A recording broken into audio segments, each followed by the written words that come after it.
Good afternoon, SA Club members. Welcome. Today's topic that Chris and I are going to be discussing is how to set up your SA units. Clearly a topic I imagine a fair few of you are interested in because a hurdle you can't really get round and is incredibly important. And so, we're just going to give you an idea of how we do business ourselves and how we've kind of streamlined the process now. We're going to kind of crest the waves because, to be honest, we could pick out literally one subject within this, i.e. how do you furnish a property and go for hours and hours. So this will be a bit of an overview, but I hope we'll be able to add some value as always. Probably, I'll dive in with probably what I consider the most important part of setting up a unit and then come to Chris for his opinion on that. But we've got a bit of a saying, and that is that well, I say we, I've got a bit of a saying, but this can be Chris's saying as well now. And that is that the first rule of the SA Club is order the broadband. The second rule of the SA Club is, Chris?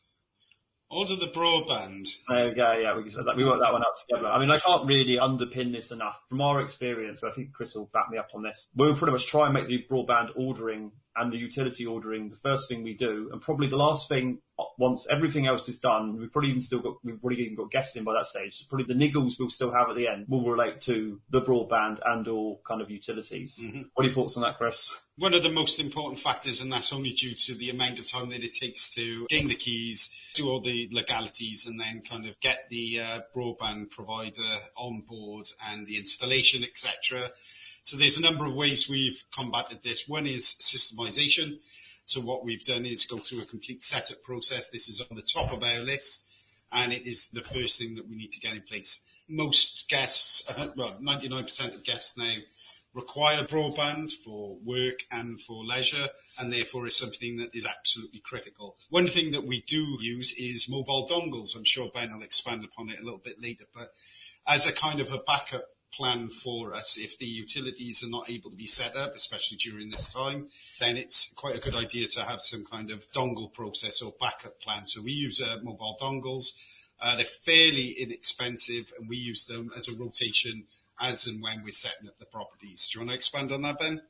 Yeah, definitely. It's a really good one. In fact, we could have just done literally subjects on internet in SA, but we'll try not to do that, but I'll kind of crest the waves. Dongles, really useful, as Chris said, because essentially if you've got signal there, you can provide pretty decent internet. What I will caveat is that obviously if you haven't got decent signal there, you're not providing good internet, and not all providers are born equal. So I think in the actual, without getting too techy, there are really, I think when you break it down, 4 providers of mobile broadband throughout the UK. Some of them have different names, but they share the same networks essentially. Where they work, they can be brilliant in all fairness. I mean, you can see speeds of 30 meg, rock solid, which can be good, but equally sometimes they can be really patchy and people can be barely sort of loading up web pages on their phones. So you've got to consider that.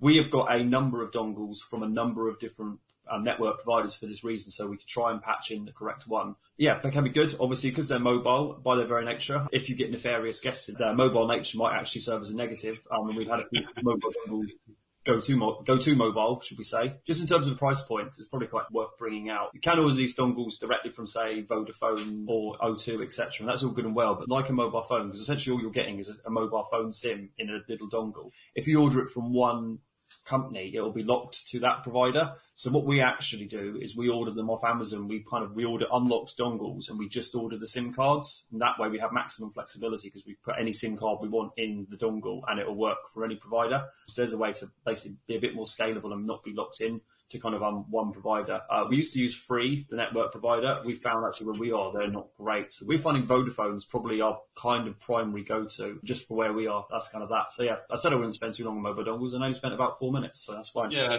just one more thing. I mean, we've got mobile dongles within the office because they're actually faster than the connected one here. But like Ben said, I think they can be very powerful. Be aware of black spots, and they are a temporary measure, or we use them specifically for a temporary measure during the setup process.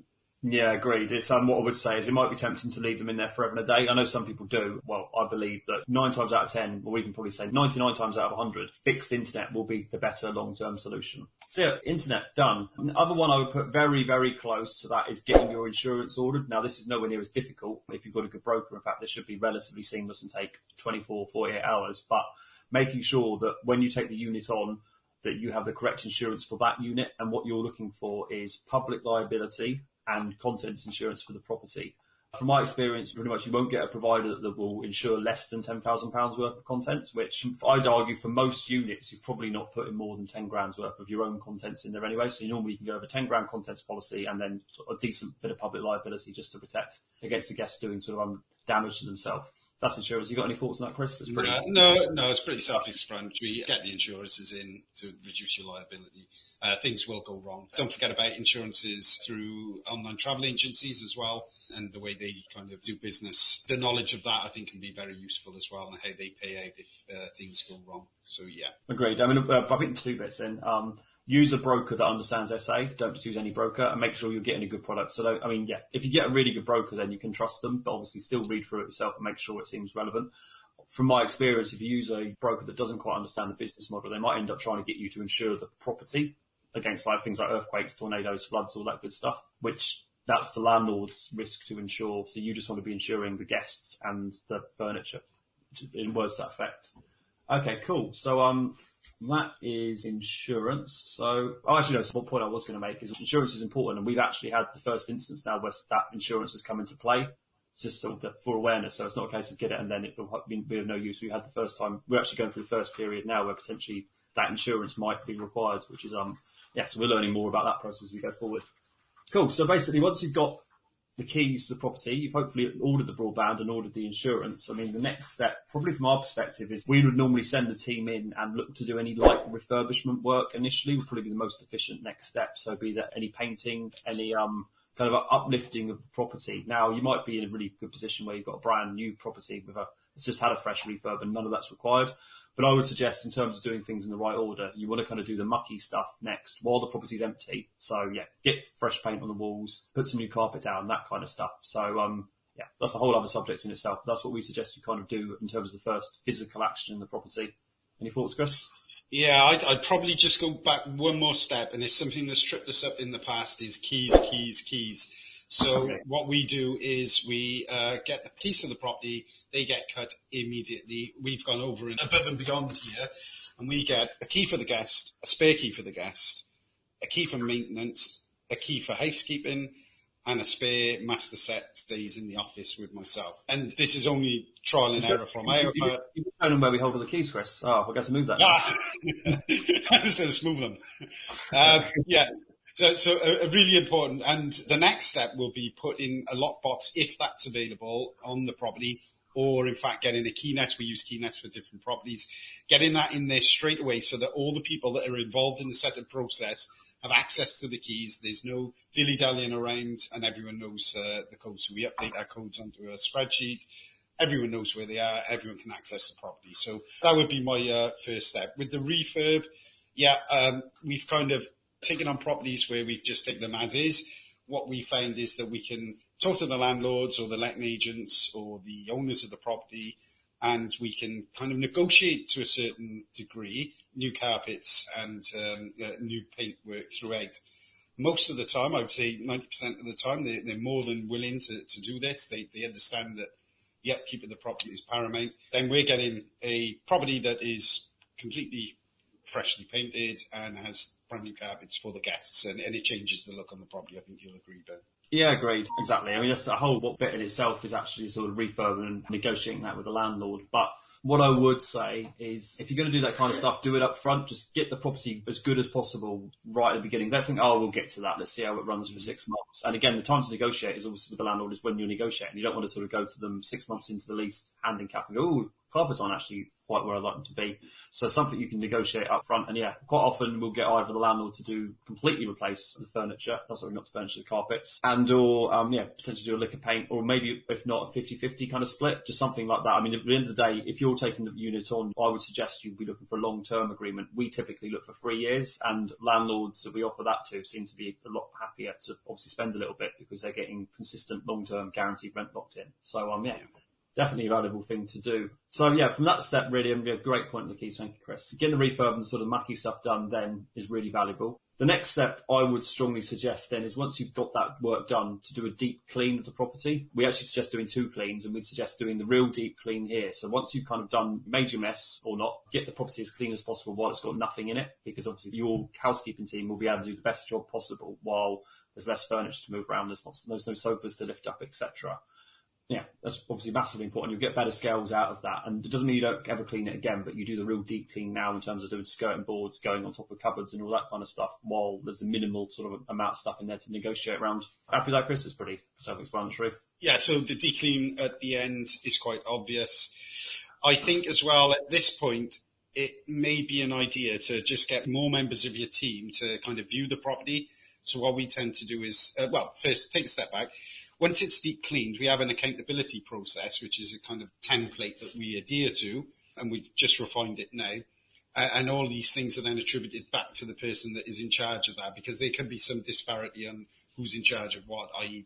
broadband installation, the cleaning, the bins, etc. So having that kind of checklist enables us to highlight who's in charge of that and who's accountable for it if it's not done. Yeah, just going on to getting members of your team just to have a look at the properties was ideal for us, especially when you're scaling, just to get the people that normally would see the property but can't for any reason, i.e. our bookings team, so that they can have an appreciation of the property itself, the main area, the access points, etc., and what's in and around the area. Any thoughts on that, Ben? Yeah, no, agreed. I mean, the reality is we're talking some of the things invariably we're talking about now at the point where we've got teams and systems in place. Obviously, when you're starting out and you've done a fair amount of the work yourself or you've been directly involved in it, then you kind of, if there's a booking issue, as a guest wants to know where something is, you'll have the answer to that. But obviously, as you grow, your bookings team potentially won't. So it is very useful for everyone involved in your team as you grow to actually have an understanding like where do people park, what's nearby, etc. Because then they can provide a better service to guests, because obviously it's not going to come off very well if the guests call up with a problem and your team literally have nothing. And obviously one of the ways you can also try and get around that is obviously just have very good documentation. So documentation, video guides, basically as much as possible. So if there's an issue, your booking team have got hopefully a spreadsheet and or extra sort of things to look at, which they can actually provide help to the guests too. Yeah, I think even if you are starting out in SA, it's important to just have that checklist from the outset, and the accountability right from the outset. Even in the early days when it was myself, Ben, and our respective wives, I think even just having that checklist of who is accountable for these things would have been a lot more beneficial, I suppose, in the immediate. And then as people come on and you take people on within the business, then that can just be farmed out. But that systemization and accountability factors in there from the beginning. Yeah, agreed. I know we're going on a little bit of a tangent, but I think it's a really valid one to talk about. Checklists are important in any business, a massive advocate of it. We personally use Asana. We'll probably do a live on just Asana at some point. But essentially in Asana, we build lots and lots of checklists. And we've just kind of really upped our game with regards to that in our setup process now. And we're trying to get every single facet and every single responsibility on that one list, so that essentially every property will get done to that same standard and things won't get missed, because otherwise, unfortunately, the reality is the ultimate backstop if you miss things are the guests complaining about that omission, B, that the cooker doesn't work, that the internet doesn't work. And I mean, things will get missed. Yeah, I suppose it's a bit of a saying, but the lowest level of your business falls back to the sort of your systems. And so having them in place from day one, as Chris said, having a checklist, and especially electronic one, is, I think, quite a powerful thing. Mm-hmm. But yeah, so managed to get Asana from deep cleaning. I'm impressed, Chris. So it's drag this back on course desperately. Furnishings, expansive topic. We're not interior designers. I mean, look at us in our respective sort of our setups. Taste, style, design is not a thing that either of us could be accused of in any way, shape or form. We have other strengths, but not design. But you do need to put furniture in your property. What I would say, just the one that has come to me on this, sometimes you'll take properties on that are furnished. Well, the landlord's already got furniture in. Sometimes, I'd say unfortunately not often, but sometimes the furniture will be spot on and exactly what you want. And then that's like a kind of a unicorn deal then. Because if you get a property that's completely upholstered to the great standard, great painting, like literally good to go, I mean, that's epic. So you're saving on all your furniture costs. So that's like the holy grail of SA deals in many ways. They are few and far between. And quite often you'll get landlords, you take properties on and actually they are furnished, but I mean, it's pretty much always the same black leather sofa. I swear they've rotated around all the properties with you. You know what I mean? It's always a really cute black leather not kitchen set, sort of sofa set in there. Reality is you don't want to be having rubbish furniture. Your guests deserve better. They deserve a good standard. Now, you might be able to sort of use some of it and not use some of it. An example would be maybe the mattresses are rubbish, but the bed frame's not too bad, actually. So you might kind of be a little bit of mix and match and things you can get away with. But ultimately, you don't want to be settling for worse level furniture just because the landlord's put it in there. So what we do in that instance, I mean, first instance, we'll ask the landlord, look, can you get rid of it? It's not good enough. And they may say, oh, fine, I'll put it in storage or whatever. Some of them will just be like, oh, no, I don't want to deal with that. So what we do, we offer to get rid of it. They might be happy for you just to get rid of it. If it's really old, knackered furniture, they might be like, actually, yeah, fair one. It's pretty rubbish furniture, just get rid of it. In the other instance, what we sometimes do, if it's a really long-term deal, we'll go, look, the bits of your furniture, we'll get rid of it, and what we replace it with, at the end of our long-term agreement, you can just hold on to the furniture we've replaced it with, because by then our furniture will be quite old and tatty anyway. And I mean, that's a massive win for them, because they end up getting nicer, newer furniture for free. So that's kind of like our extreme, like if we have to go to that, but obviously anything before that is good. But what we don't want to be doing, in short, is paying to store some landlord's rubbish old leather sofa that's already 6 years old when we take the property on, because actually that will work out a lot more expensive in the long run, I would suggest, depending on how you can, what your cost of storage, and actually just buying some new stuff and giving it to them at the end of the term. Thoughts on that before we just go into furniture as a bigger subject, Chris? No, but I think you hit the nail on the head there. We have had instances where the landlord's standard of the furniture differs slightly from ours, so there's a little bit of very diplomatic. It differs slightly. So yeah, it's something definitely to be aware of. That if you come across a deal or you take on a property that you think, oh, it's fully furnished, this is brilliant, be aware that I would say 90% of the time it is not necessarily up to the standard for serviced accommodation. Cool, perfect. Right, so furniture itself then. So say you've got the property empty or you're going to replace some furniture.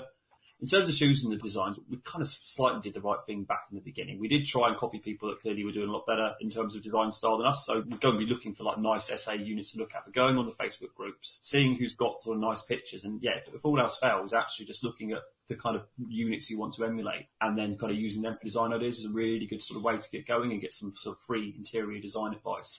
In terms of furniture you're going to use then, so you want to be going for good quality, nice furniture. You don't want to be spending a fortune, and there's definitely a very interesting line to sort of follow in terms of like spend versus quality, because you want to find that right area, because you don't want to get rubbish that you have to replace, but equally you don't want to spend a fortune on furniture that might get in time kind of heavily used, should we say. So you want to find that. I mean, one of the things, for example, we learned is that flat pack furniture is the enemy of everything in all shapes and forms. For your bed especially, we go for divan beds, kind of pre-built, ready-made now. Furnishing the property can take an incredibly large amount of time. And initially, I know a lot of people getting into SA, and ourselves included, we didn't have anywhere near the appreciation of just how long it would take to set up like one property. The amount of trips back and forth to the shops, the amount of sort of procrastination over a lamp for half an hour, etc., etc. So it could be a potentially long time period. So furniture, it's something you've got to get right. Look for inspiration if you can't sort of outsource it, but equally, if you can, if you've got somebody who, in terms of just the design, you're going to freely, it's probably going to be able to give you a better overall look. It's definitely sort of working with somebody from the outset to kind of give you a steer. I know people, for example, that I'm helping at the moment set up SA businesses, and they've actually just gone straight in and basically just got an interior designer to come and basically tell them what they need and give them literally a shopping list just so they can hit the ground running with a really good standard. Yeah, I think in the initial stages, we looked more for price point than we did for quality. I felt in the initial stages that I was a bed slat engineer at one point, and I think I counted about 750 slats I put together. With the spacers on the beds, it's like, I think to begin with, the first couple of beds, you get these spacers to put the slats in, and you're like diligently, like millimetre perfect, like that spacer, spacer. I think by like the 7th or 8th bed, it's just like, just get them in. They're like overlapping and all sorts, and every angle. It's like, no, as long as the mattress technically stays on, and it's not worth your time, guys. No, and that's what I was going to lead on to is time costs money. And so Ben is completely correct. What we learned was that we were buying very cheap quality beds. The slats were breaking. We were having to repair these. They'd go again when we'd end up getting kind of that pre-made divan. So we kind of fell into that slightly. We got a good relationship with a bed dealer now, and they just come pre-made. I mean, if you factor in the cost of getting someone to build these and drill slats all day, it's just cost versus reward. It's just not there. And you just get them up so much quicker. The same with bedside tables and cupboards as well. I mean, they come pre-built. They're usually at a better standard, and in the long run, there's less. So I think you can move them as well. It's probably not something we've even considered yet, Chris. But I mean, if the stuff's tougher, you can actually move it between units. Whereas the reality is, it's not flat-pack furniture. If you get it, it's pretty much designed to be strong enough to be assembled once, and that's arguably it. If you try and take it apart again, it probably isn't going to survive the journey. If we're being honest. Agreed. I've got like a few more bits on furniture, but actually Naomi's jumped in with a question, so I'm going to throw that in. So, Naomi, views on washer dryer and dishwashers price and space limited? Really good question. Our experience, I would say, washing machine for clothes is a must, essentially, that you can't get around that. Washer dryer preferable, because obviously you're giving them the flexibility then, but I wouldn't say, it's not vital to have the dryer. You can get away with clothes sorts, and we do have like that set up in a lot of our properties. I mean, I'll probably say from our perspective, quite a few of the properties we take on are obviously have the white goods installed already, and they'll have a washing machine but no dryer. So for us, just putting a decent quality clothes source in, we'll kind of review that. Again, dishwasher, I'm confident saying we've never actually retrospectively put a dishwasher in. So again, if it comes as a unit as standard, massive bonus, not in any way, shape or form vital. And I don't think we've ever had a complaint about dishwashers. We've probably had a complaint about not providing enough clothes horses. Again, that was on us. That's a fair point. But yeah, never had a complaint about not having an automatic dryer or tumble dryer, and never had anyone moan about dishwasher. Thoughts, Chris? I completely agree. I think you've got to look at these things as selling points. If you can get one in, a dishwasher, so what Ben said's absolutely spot on.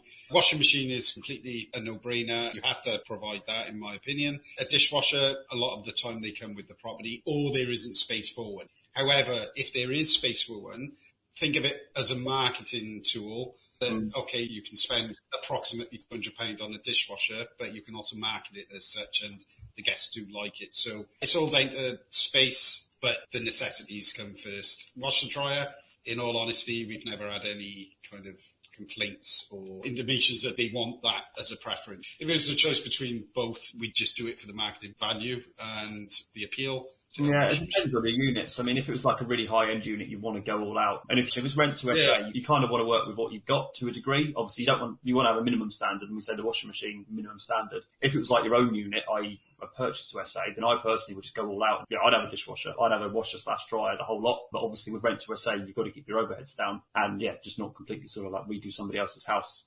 Yeah, furnishings we could go out on for ages. So I'm going to try and pick up some sort of key themes here.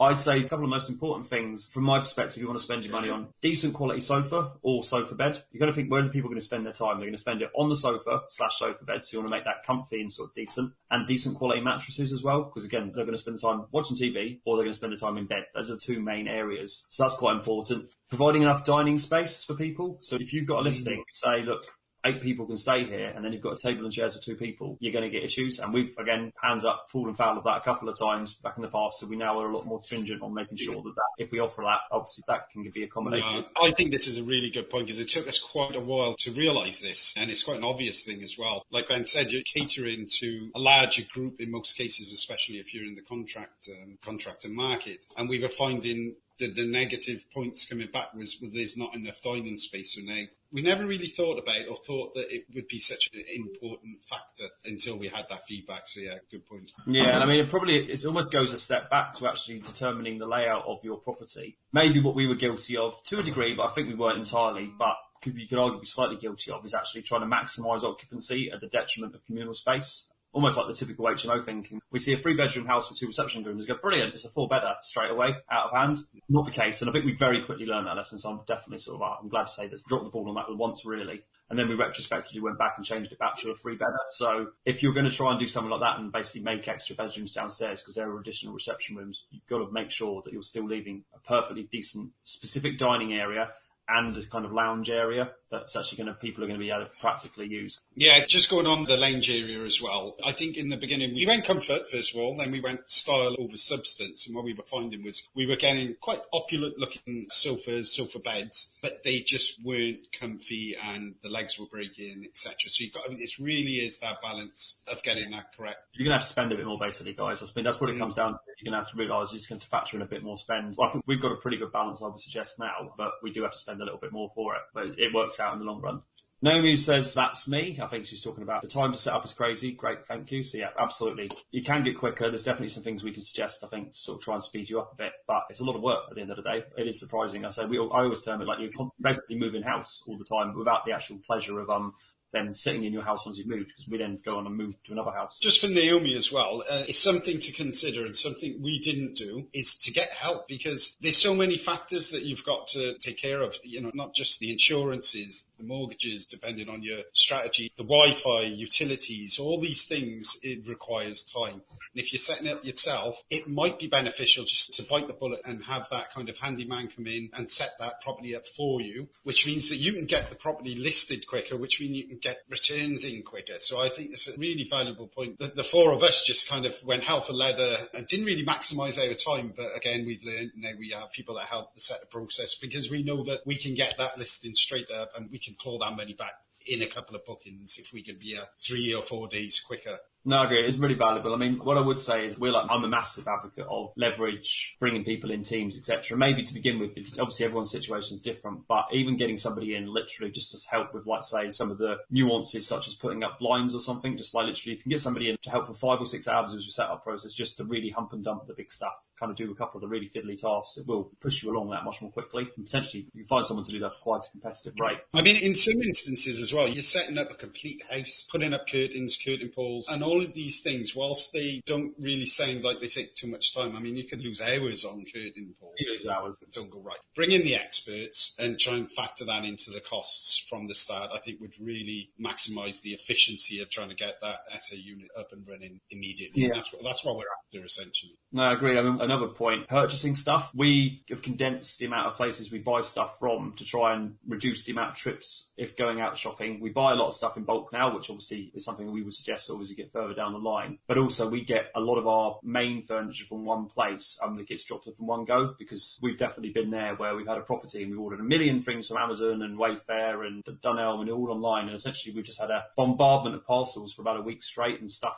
getting shoved in gutters and down side alleys and all sorts. You know what I mean? It's just like bombardment of parcels. It's quite inefficient. So trying to condense the places you get stuff from, and it potentially, if you might work out, it's better to get, for example, if you're using Amazon, which we still use Amazon a lot in all fairness, getting that delivered to a central hub and then taking it to the property, because you're not going to be at the property all the time. That's the kind of the sticking point here. And then if you get those old, sorry we missed you, please visit our depot that's 40 miles away. Like, my little site, it can be slightly frustrating. Yeah, very, very. Cool. Now we've got another question. Would you market the house, put up a listing before professional photos taken? Yes. Good question. Really good question. Very important. Yes. Short answer. It's actually really something poignant for us at the moment, because we're actually going through that now. And I think, sorry, Ben, just to jump in, but I think for us as well, getting that listing straight up just allows your other kind of processes to be enabled. It gets the marketing straight out there. And some of the online platforms require a certain amount of time to kick in as well. Is it 24 hours for booking? I mean, I don't think it's a hard and fast rule, but it appears from when we do it, when we put something on Airbnb and Booking.com, while it will say listing, you can actually kind of find it. In a weird way, you can't, if that makes sense. For about 24 hours, my perception is it doesn't really fully list on the platform. So I'm not saying it's a huge amount of time, but it's definitely a factor. But yeah, I would say, in short, get it listed. If you've literally just got the keys and you think it's going to take you a fortnight to set the property up, get it listed a month ahead, because, I mean, bar any major complications, you should hit that target. Put a picture up. I mean, if the entire interior is like trash, just get a picture of the outside. If you've got a couple of rooms that look all right, I mean, kitchens and bathrooms, you don't normally have to do too much to them. So do what basic photos you can, go through the process we've described, and then basically, again, probably as soon as you've got the basic furniture in, the beds aren't dressed, just choose that one moment where the room's not too full of plastic, cardboard, polystyrene and just chaos. Try and get a few more tactical shots and essentially improve your photos as you go through. When you come to get the property professionally photographed, set the property up and then make sure you've got half an hour before the actual photographer's there, and you go around and do your smartphone pictures as well as you can. You'll end up with some decent pictures, obviously, of a dressed, nice property. Again, just as a point, I'm saying your photographer, as in there's literally no choice. Use a professional photographer. We're not even allow any variance on that whatsoever. So you will be getting a professional photographer in. But prior to that, do the best ones you can on your phone, and then for the 4 or 5 days it takes for them to process your photos, you've still got better photos up. There's definitely some hoovering going on in my house. Fine. I mean, I told you we're doing Facebook Live, but it's fine. No issues whatsoever. But yeah, get it listed as soon as possible. And then again, as you get closer on your timeline where you're happy that you're going to be able to go live, so literally you've got the photographer in and you're pretty much good to go, you can bring that timeline forward just to sort of try and get guests in, try and get some money in the bank, basically. Any thoughts? No, it's a really good question, and things that we didn't do again from the beginning, but we learned just to get. And if you're using software such as Beyond Pricing and things like that, again, it takes a little bit of time for those things to sink in. I think you're right, Ben. You just probably goes on immediately. You block it out for a certain amount of period, and then you bring that back as necessary. If you haven't got any photos for whatever reason are coming soon, we've used that in the past. Shots of the kitchen and the bathroom, if they're in a good condition, because they've already got the main things in, and people like to know what kind of kitchen and bathroom state it's going to be in. So don't be worried about putting up substandard photos in the beginning, because you're just getting those algorithms working, getting the listing up. It kind of forces you to kind of speed the process up a little bit as well. So yeah, really good question. Yeah, very good. Yeah, I like that actually, just as a holding your feet to the fire, because it's easy to kind of like potentially drag things on a bit because it's not ready, it's not ready. But if you get the listing up and you also get a photographer booked in, gives you a kind of end date, which is always good to kind of have, something to kind of push you along. Laura's just joined. It says, hi, if it's someone else's property you're managing, so we're talking about management to SA, so you're not the one paying the rent, somebody else is paying the bills, but you're managing it for them, quite like a letting agent, but clearly doing SA. Would you insist on redecorating and getting new furniture to a certain standard? And would they pay for that? Very good question. Chris and I will definitely have the same opinion on this. In short, you should not be taking on properties to manage if the standard's not good enough. From our perspective, we're kind of lucky, I'd say, that most of the properties we manage, we actually take them on when they're empty, and we're the ones that actually furnish them for the landlord or the investor. So we get a lot of control up front, which kind of overrides that issue, because the whole point is they don't want to do any work. They want us to do it all. So we get the control. If you're in a situation where the landlord's already furnished a property, or it's already maybe being used as SA or whatever it's like that. In short, at the end of the day, yes, it's their property and it's their money, but it's your reputation as well. You're the one managing the property for them. You're doing all the work. It's your listing, it's your face on Airbnb, it's your face on Booking.com, it's your business at the end of the day fronting this. And you've got to have a standard that's representative of your business. And if the property isn't good enough, you need to be telling the landlord, investor that. And yes, it will be on them to pay, because that's the whole point of management. They put the money in, you do the work, essentially. So yeah, if it needs to be improvement before you would even consider taking it on, then yes, you should do. Chris? Yeah, no, I completely agree. I think the main key point there is reputation. And if someone comes to you with a management of a property that is not up to standards, then in all honesty, I would say not to take it on until it is up to a standard, and advise on how it can be up to a standard. Mm-hmm. We've not taken on properties because we know that if we put that out there, and it's just going to come back to you. You're going to get bad reviews, and it is your reputation. So yeah, definitely something to think about. In the beginning stages as well of setting up SA, it's quite easy to take on any kind of property because you really want to get this ball rolling. But I think you just got to temper things just slightly and just have a standard in mind and try and keep to that. Essentially, it's your product. It's also not worth your time as well. Probably as a manager, you're going to have to spend more of your time managing it because it's actually causing you problems, and you're going to be making less money. So it's like a double negative almost. And it's going to impact the reputation of your business. I mean, again, we arguably took a couple of properties on we shouldn't have done sort of during the course of our journey. And in the long and short of it, we've been in the position to find ways to basically take them off the books. They were never going to quite reach where we wanted them to be. And we kind of maybe, just hand on heart, we made a mistake taking them on. But equally, we've gone back now and I'd say we're very happy with what we've kind of got on our books. Yeah, great question, Laura. So furnishings, kind of running back to that. Probably I'd say that we could go to an infinite degree. Probably the two final points I would bring out are: don't skimp on how you furnish the property. Put everything in the property that's needed. So the things that we probably were remiss of, high chairs, kind of like the more family orientated stuff, because we had like very contractor orientated houses to begin with. That was all good and well, but because we actually, I'd argue, have a very high standard of houses throughout, they're still going to cater to elements of the hospitality market. And so we've had to retrospectively go back in and put things that would be more orientated towards families. So for us, yeah, we tend to just put everything that can be needed for all the guest archetypes in our properties now, so that we're not running around worrying about logistics or maybe having to like pull our one high share in between 9 properties. So I think, yeah, just probably just making your life easier and getting everything they need in. And that also includes cleaning supplies. So we actually have a Hoover, as an example, in every one of our properties, and that serves a dual purpose. It means the guests have a decent amount of stuff to clean the property themselves, but also our housekeeping team don't need to take a Hoover around with them because they know there's a Hoover in every property for them. So it makes their life easier because they're already lugging loads of linen. So yeah, that's kind of that. And then my final point probably on furnishings is how you actually finance them. Variety of options, clearly dependent on your personal position, but you can either buy cash or you can potentially use some variety of finance. Furniture finance is quite popular with a lot of investors because while you obviously pay a lot more in the long run for your furniture, it does get your cash back straight away, which you can then put into another deal. You got any other thoughts regarding furniture, Chris, before we move on? No, I think you said it all there, Ben. Cool. Awesome. Right, cool. So we've probably got 3 final points here. Condiments, interesting subject. I mean, I think we covered a little bit of this before, but in short, we kind of provide the same kind of level of condiments as a hotel. So basic tea, coffee, pods, toilet roll, a few extra bits in the kitchen, such as salt, pepper, cling film. But you kind of want to have a standard list of condiments. Look at buying in bulk for them, obviously, for all of your property, and just kind of stick to that template. I think we covered this quite a lot in a live on Wednesday. So if you want a lot more information on condiments, please go back down the SA Club. And yeah, the live we did only a couple of days ago, and I've quite a lot of information on that.